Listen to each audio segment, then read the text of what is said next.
Blackhawks put up their first stinker of the season against the Canucks. All talk about the putrid defensive effort, and Artyom Levshunov activated off IR.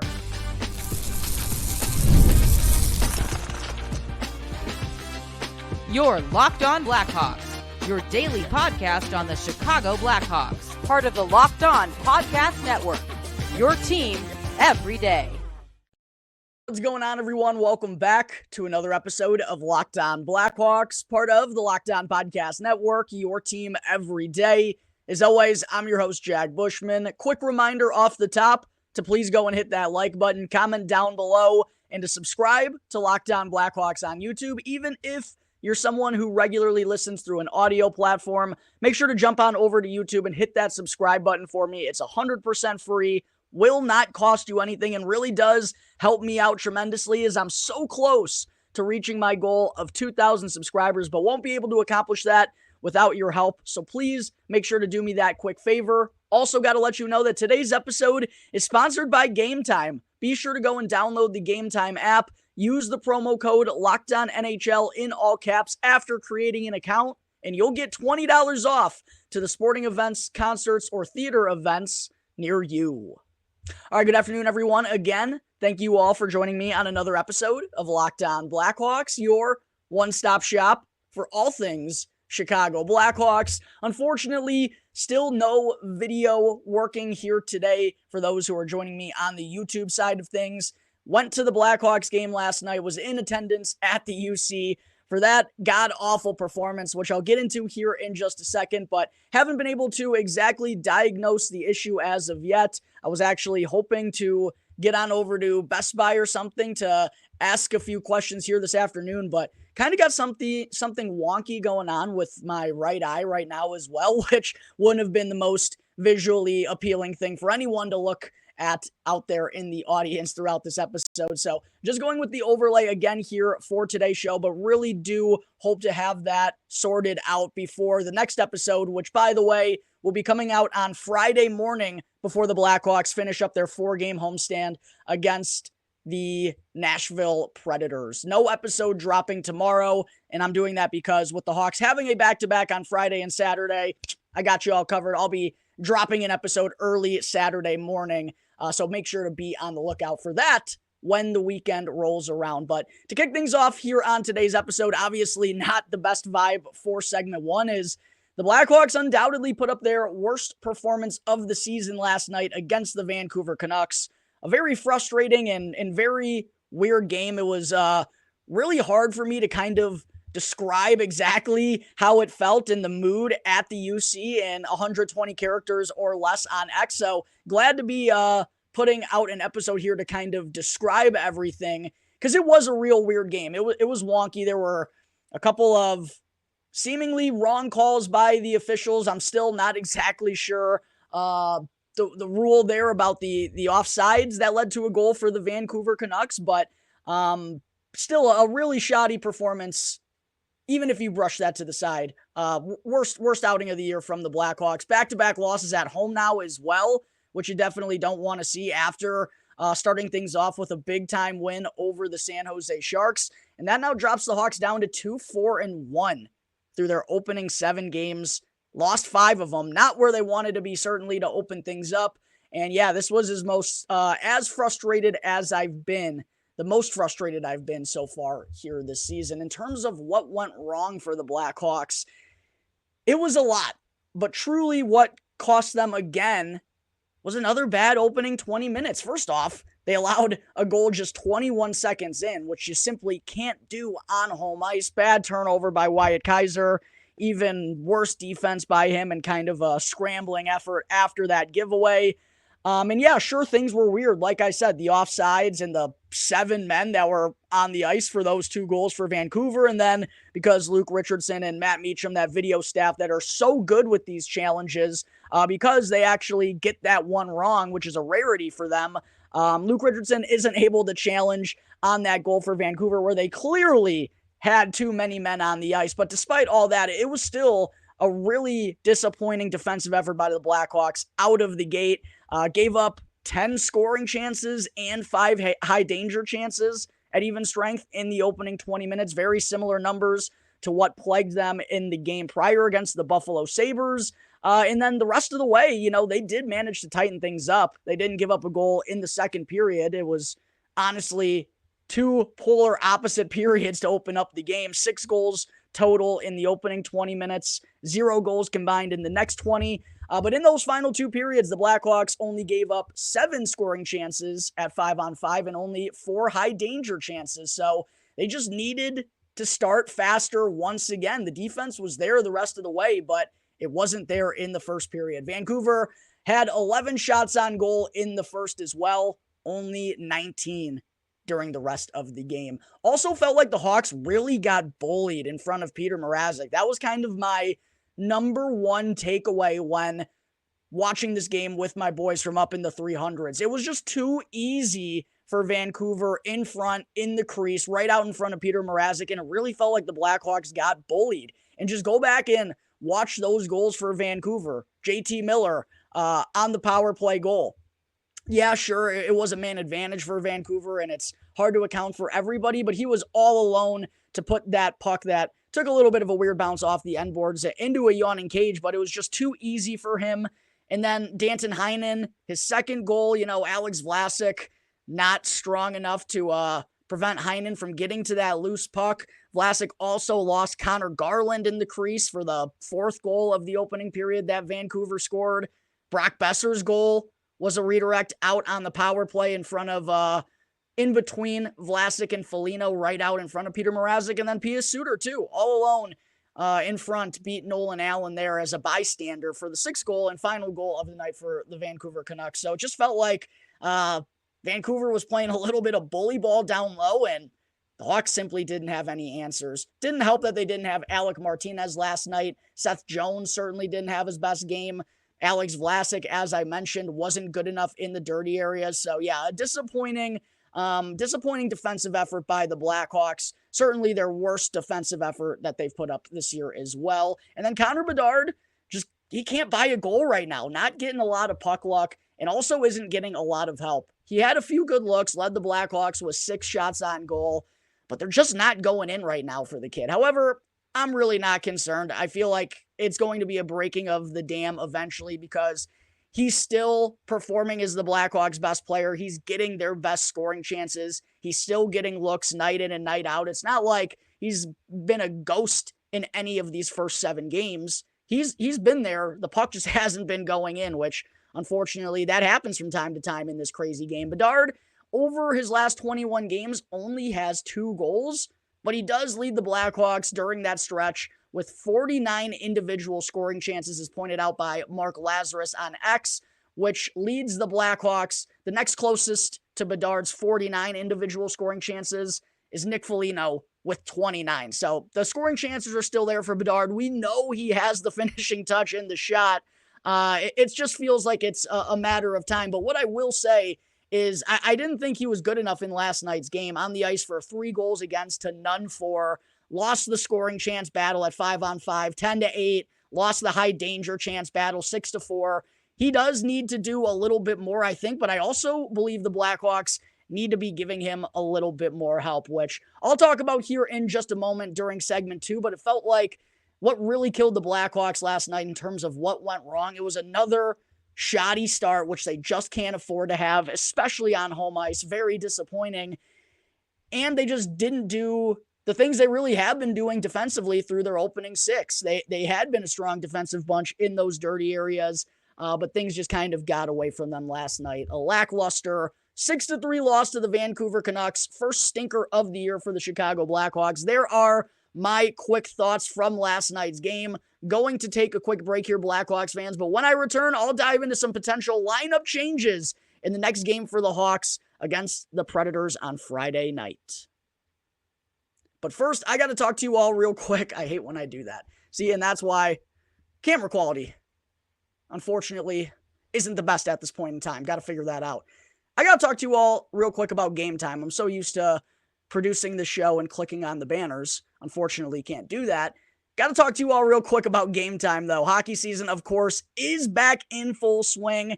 And I've been down to the United Center twice already in the Hawks' first 3 home contests. It's been so good to hear Chelsea Dagger grabbing a cold beverage with some of my buddies and enjoying the atmosphere at the Madhouse. And I'm sure many of you Blackhawks fans out there watching or listening to this are dying to get back to the UC just like I was. And that's why I'm here to talk to you all about Game Time. And Game Time has created a new feature called Game Time Picks that makes getting tickets to your favorite live events, not just hockey games, even easier. And I personally have used Game Time since I was back in high school. Purchased tickets with my buddies for this game last night against the Vancouver Canucks. How did I buy these tickets? Through Game Time. And I've been using Game Time to purchase all of my tickets, whether I'm going to sporting events, concerts, stand-up theater, stand-up comedy with some of my buddies. I always use Game Time because it's the fastest, cheapest, and easiest way for you to purchase your tickets. Plus, I also love how they provide views from all the seats in the venue so you know exactly what to expect when you arrive and before you make your purchase. I highly recommend you all go and download the Game Time app right now. And when you do, create an account and use the promo code LOCKEDONNHL in all caps to get $20 off with your first purchase. You can get $20 off to go and see Connor Bedard and the Blackhawks down at the UC. All you got to do, download Game Time, create an account, and use the promo code LOCKEDONNHL in all caps. Last minute tickets, lowest price, guaranteed. Game Time. I also got to talk to you all real quick about a fairly new sponsor here for the Locked On Podcast Network, which is Prize Picks. And Prize Picks is America's #1 daily fantasy sports app with over 5 million active members. And Prize Picks is the easiest and most exciting way for you to now play daily fantasy sports because all you got to do is simply pick more or less on 2 to 6 player stat projections and watch the winnings roll in. One thing that I also love about Prize Picks is it's the only real daily fantasy platform that also has an injury insurance policy so that your lineups stay in play even if one of your players were to get injured. So be sure to go and download the Prize Picks app today and use the code LOCKEDONNHL in all caps to get $50 instantly when you play $5. Again, that's code LOCKEDONNHL in all caps with Prize Picks to get $50 instantly when you play $5. Prize Picks, run your game. Back here on the Locked On Blackhawks podcast, part of the Locked On Podcast Network, your team every day. Make sure to go and smash that like button for me, comment down below, and most importantly, subscribe to Locked On Blackhawks on YouTube. That way, you can stay all caught up on all the latest Blackhawks news and updates throughout the regular season. And also, make sure to go and check out the new Locked On NHL podcast, where the season never ends, providing national expertise with a local perspective. And every NHL team was in action yesterday during the Frozen Frenzy. That's actually what led to the rare 7:15 p.m. Central Time puck drop at the United Center. To go and catch up on what's going down with the other 31 NHL clubs, go and find the link to Locked On NHL in the description of this video, or you can also simply search on YouTube and wherever you may be listening to your podcasts. Part of the Locked On Podcast Network, your team every day. Segment 2, taking a quick look back at my 3 keys to victory that I laid out for the Blackhawks in my preview episode yesterday against Vancouver. My number 1 key to victory was for the Blackhawks to pick up where they left off, because in the final 40 against Buffalo, the Blackhawks did a lot of good things in that game, and they probably deserved a better fate. However, they shot themselves in the foot. That was the catalyst behind them falling behind 2-0, and they weren't ever able to claw their way back. Well, it was kind of the same situation last night at the UC, wasn't it? Second consecutive game in which the Blackhawks fell behind 2-0. As I mentioned, allowed the opening goal just 21 seconds into the game, which is completely unacceptable.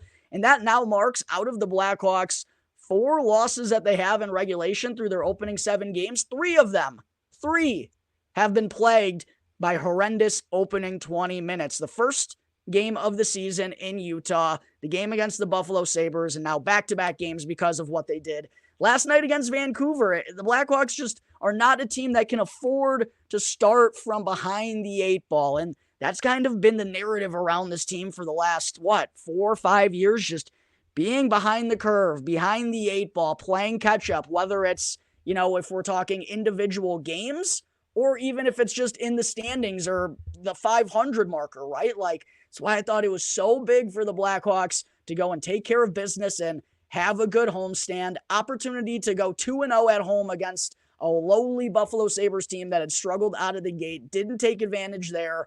Vancouver, as I mentioned in my preview, had been kind of figuring things out in their past couple of contests leading up to this one. Really felt like they put it all together and had a very dominant game at the UC. And now that puts the Blackhawks at 2-4-1, 2 games below 500. And now they got to close things out on Friday in their 4-game homestand with a Nashville Predators team that's going to be playing with some desperation. And the Hawks have really struggled against Nashville these last few years. I know it's kind of a new look team and a new identity for them, but still, they're looking for their first win of the year. That's one it feels like the Blackhawks really need to have, because after that, they're going on a 4-game road trip starting in Dallas, a team that's been good out of the gate. So Blackhawks really let one get away from them because of a poor first period and kind of puts them, again, a little bit behind the 8 ball. Second key to victory that I laid out for the Blackhawks against Vancouver was to win key faceoffs, and I actually do want to give them some credit because they won 60% of the draws in this game, and Vancouver was the 5th best team in the entire NHL at the faceoff dot going into this one, so I need to give the Blackhawks their kudos. However, the faceoffs didn't really lead to anything offensively for them until it was too late. A power play goal late off of a nice offensive zone draw, but yeah, hopefully that's something that they can continue to build off of, at least in that department, because I do think that would be really big for the Blackhawks to be better at the faceoff dot, even though feels like that's going to be a struggle for them given who they have at center this year. And then my third and final key to victory was to make Kevin Lankinen work. And again, the Blackhawks did do a pretty good job of that. They have now led in shots on goal in 4 consecutive games, which is absolutely bananas. Stinks that they've only won 1 of those games, but fired 34 shots off on Kevin Lankinen. Good amount of shots. They made him work. He just played pretty well. Need to give a little bit of a hat tip to the Blackhawks legend. Wasn't really the offense I thought that let them down in this game. It was more so the defense. Blackhawks, if they continue to get those many shots off on goal, I think the dam is going to break a little bit, particularly with Connor Bedard being in the midst of a little bit of a dry spell. As far as my bet that I put out on yesterday's episode, really unfortunate because Nick Foligno, 2 shots on goal, cashed very easily, still getting looks on the top power play unit and the top line. I think that's like a really good parlay piece. And Connor Bedard certainly had his opportunities. Team high 6 shots on goal, just, man, isn't able to find one right now. But hopefully that'll change here sometime soon. That was a plus 407 bet. Really wishing that one would have cashed through. Wish Bedsy would have been able to squeak out a late power play goal there instead of Tyler Bertuzzi. One other thing I did want to be sure to bring up before moving on to segment 3, though, Blackhawks fans, some potential lineup changes that we either could see or even just the ones that I personally would like to see before the Blackhawks close things out at the UC against the Nashville Predators. Hawks were back down at Fifth Third Arena working on some things at practice this morning. I'm sure it was maybe more of a, what's the word I'm looking for to describe it? I guess just a tougher practice, hopefully, is kind of the needed more intensity after what transpired last night. However, Nick Foligno, Connor Bedard, Teuvo Teravainen did remain as the top line.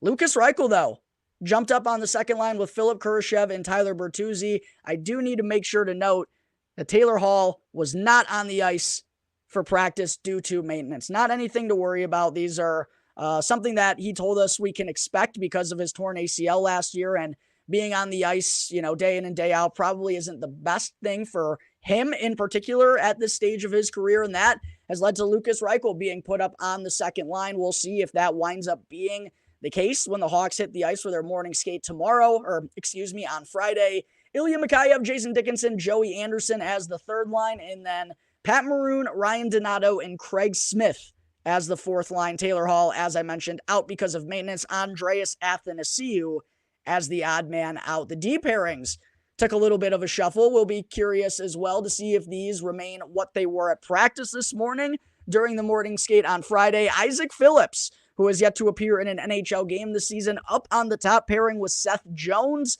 Wyatt Kaiser on the second pairing with Connor Murphy, and then Alex Vlasic down on the third pairing with TJ Brody, with Nolan Allen looking to be the odd man out potentially on Friday night. Now, as far as what I personally would want to see out of the Blackhawks lineup, to me, I think Connor Bedard it's time to get him a little bit more help.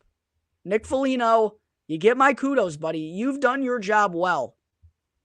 He just can't be on that top line too much longer, man. Connor Bedard needs more help. He needs more help. People are getting frustrated with Connor Bedard. It's crazy, the discourse going on Blackhawks Twitter right now because Connor Bedard isn't producing. I promise the kid is going to be fine. I just think we need to get him a little bit more help. And to me, it's time to put Taylor Hall up on that top line. Hall, Kurashev, who was healthy scratch, by the way, certainly a bizarre choice in last night's game against Vancouver. That trio, along with Tyler Bertuzzi, they've moved the puck well, but it hasn't led to very much production. Philip Kurashev, only 1 point so far this year, not good enough. I wouldn't be opposed to switching things up in the top six. And Taylor Hall has had some good sparks so far here through the opening 7 games. He spent time with Connor Bedard on the top line last year before he got hurt. I think it makes a lot of sense to move Taylor Hall back to the top line with Bedard and Teuvo Teravainen. For the second line, Lukas Reichel, Philip Kurashev, and Tyler Bertuzzi is what I would like to see. And I saw some Blackhawks fans out there suggest it's time to put Philip Kurashev back on the top line. I wouldn't be opposed to doing that. However, when just even going through it myself, if you do put Philip Kurashev back on the top line, just kind of with how things are sorted out, it would make the Blackhawks really need Philip Kurashev to play their second line center spot right now because Andreas Athanasiou can't do it. And if you have Kurashev on the top line, that leaves Tyler Bertuzzi to be the second line center, Teuvo Teravainen, right? Like Nick Foligno, those guys aren't centers. And I think Philip Kurashev is just the best option for what we have right now. Interesting to note as well, I'll be talking more about this in the next episode. Blackhawks could be on the look for a young second-line center because it seems pretty apparent to all of us that's something they're really missing. But because, to me, it feels like they need to have Philip Kurashev playing their second-line center spot, even though he's not a center, and I don't think that's the right spot for him. That's kind of what they need to do right now because of the way this roster is shaken out. So because of that, I would like to see Lukas Reichel, Philip Kurashev, and Tyler Bertuzzi serve as the second line. That leaves Ilya Mikheyev, Jason Dickinson, Joey Anderson as the third line. I think you can leave that trio alone. And then you go with Nick Foligno, Ryan Donato, and Craig Smith to round things out on the fourth line. Andreas Athanasiou, to me, he's just kind of the odd man out. I don't exactly know what you do with him. I don't think you can play him at the second line center spot. I don't think you can put him in the top 6 with the options that the Blackhawks have right now. You might just have to stash him on the fourth line and rotate him in with Craig Smith and Pat Maroon and Ryan Donato down there in some sort of a revolving door rotation. But that's what I would like to see. Get Taylor Hall on the top line with Bedard and Teuvo. Give Lukas Reichel a real opportunity with real playmakers. I thought his speed was pretty solid and noticeable once again last night against Vancouver. He just needs a larger role, a little bit more trust from this coaching staff, and just a little bit of patience as well. So would love to see Lukas Reichel get an opportunity with Kurashev and Bertuzzi and maybe jumble things up in that top 6 because it hasn't been the best these last few games. Defensively, I actually wouldn't hate to see the combinations that Luke Richardson rolled with today in practice. Isaac Phillips, I think it's time to give him NHL reps. He doesn't have any yet this year. And if Alec Martinez is able to return here sometime soon, I wouldn't be opposed to sending Nolan Allen back down to Rockford. I think he just needs a little bit more seasoning. He's looked good in stretches, but I think he would benefit from a little bit more time down in Rockford. So I like seeing Isaac Phillips getting a real opportunity with Seth Jones. And I actually like seeing Alex Vlasic down on the third pairing with TJ Brody because someone needs to anchor that man. And Alex Vlasic is probably our best bet of doing that, if not Seth Jones. So I like seeing Vlasic and Brody together on the third pairing. Kaiser and Murphy sticking with one another kind of is what it is right now. Blackhawks really need to get Alec Martinez back here, hopefully sooner rather than later. And funny enough, I got one final break to take on today's episode, Blackhawks fans, but when I return, I'll get into the latest injury updates that we have on not only Alec Martinez, but also Laurent Brossoit in 2024 second overall pick, Artyom Levshunov. But first, I got to talk to you all real quick about the fine folks over at FanDuel. And to all my NFL fans out there, you can now start the season with a big return over at FanDuel, America's Number One Sportsbook. So when you get a hunch in the middle of the game, you can go and check out the latest stats, view live play-by-play, and so much more on the same page where you also happen to place your bets. And how about our Chicago Bears, baby? Coming off of the bye, big tilt with the Washington Commanders. Still not sure if Jaden Daniels is going to play, but hopefully it's going to be another big Sunday for Caleb Williams. And if you want to go and bet on Caleb, the Bears money line, the spread, or anything related to our team here in the Windy City, make sure to go and check out FanDuel, America's #1 sportsbook. And if you're not already signed up, when you create an account and put $5 down, you'll get awarded $200 worth of bonus bets guaranteed. Again, that's FanDuel.com. If you're not already a member, create an account, put $5 down, and you'll get $200 worth of bonus bets that you can use to bet on anything. FanDuel, America's #1 sportsbook. Segment 3, before I close things out on today's show, I do still have a couple of injury updates that I had to be sure to get to. None more notable, though, than Artyom Levshunov, baby, who officially was activated off the injured non-roster list by the Blackhawks yesterday and was assigned to the Rockford Ice Hogs of the AHL and could potentially make his pro debut on Saturday in Manitoba against the Moose. Definitely something for us Blackhawks fans to keep an eye on. What a weekend it is going to be, by the way. Blackhawks have a weekend back-to-back. Probably the best college football slate of the entire season on Saturday. My Missouri Tigers got the Alabama Crimson Tide in Tuscaloosa. Phenomenal UFC card on Saturday night. Obviously, NFL football on Sunday. Plus, you got Artyom Levshunov possibly making his AHL debut on Saturday as well. So very excited to see how the 2024 second overall pick is going to look in his first bit of pro action. As far as where we could potentially see him in the Ice Hogs lineup, I honestly think he could be on the top pairing with Kevin Korchinski right off the bat. Because looking at what the Ice Hogs have rolled with thus far through their opening few games, Kevin Korchinski has been skating with Louis Crevier on the back end. Ethan Del Mastro has been skating with Austin Strand. So clearly there's a need for right-handed defensemen down there in Rockford. Would not be surprised whatsoever to see Levshunov jump up on that top pairing with Korchinski. That bumps Crevier down with Ethan Del Mastro to make like a shutdown second pairing there for the Piggies. Really excited to see Levshunov, hopefully this weekend, for the Ice Hogs. Also got some injury updates on Alec Martinez and Laurent Brossoit. Martinez obviously placed on injured reserve after last weekend with a right groin injury. Has been good to see him skating, though, prior to Blackhawks practice these last couple of days, and he is going to be joining the Hawks on their upcoming 4-game road trip, which again begins Saturday in Dallas. Not sure if he's actually going to play for that one, but it does sound like the Blackhawks are high on his chances to play at some point during that road trip. And again, as I pointed out earlier when running through the D pairings, Blackhawks really could use Alec Martinez back in the lineup. I think it was pretty clear they missed him with the performance they had last night. And then Laurent Brossoit as well. I haven't been able to see the Blackhawks backup goaltender that they brought in here this offseason on a nice little multi-year deal. We don't exactly still have a timeline for Brossoit, but should know soon.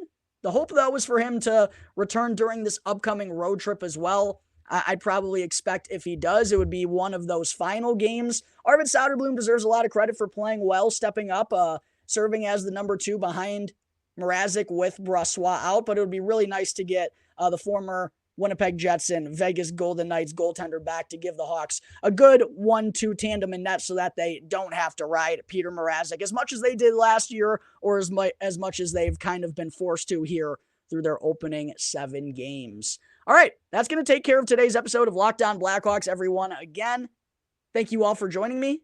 Please be sure to go and follow Locked On Blackhawks for free wherever you may be listening to your podcast and to subscribe to Locked On Blackhawks on YouTube. That way, you can get the latest Blackhawks news and updates when the episode drops exactly. You'll get notified. If you want to check me out on X, you can find my personal at Jack Bushman 2. Go and follow my Strictly Blackhawks account at Talkin' Hockey to get all of the latest Blackhawks news and updates on X. And until the next episode of Locked On Blackhawks, everyone have a great rest of your night. Again, don't believe a show is coming out tomorrow. That's done purposely because I'm going to be dropping one on Saturday. But until Friday morning, everyone have a great rest of your day. I'll see you next time on the Locked On Blackhawks podcast, part of the Locked On Podcast Network, your team every day.